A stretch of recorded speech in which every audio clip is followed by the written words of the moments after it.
Per tutto il mese di febbraio l'ULSS 8 combatte il gioco d'azzardo con una campagna di informazione e prevenzione.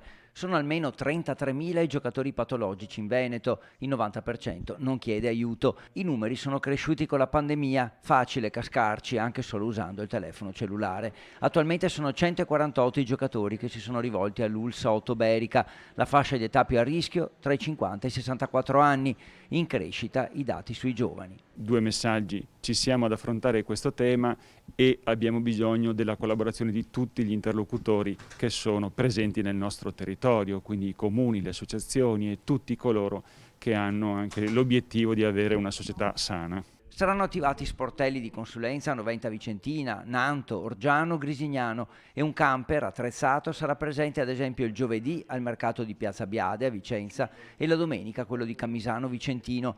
Lezioni poi nelle varie sedi dell'Università della Terza Età, nella rete delle biblioteche vicentine, incontri con i genitori a Recoaro e Grisignano, striscioni stradali in ingresso a Vicenza, locandine in locali pubblici e sugli autobus. Sta creando problemi anche in vista del futuro, nel senso che molte famiglie rischiano di non avere poi la possibilità proprio di far crescere i propri figli perché hanno speso tutto. L'obiettivo è guadagnare la dignità.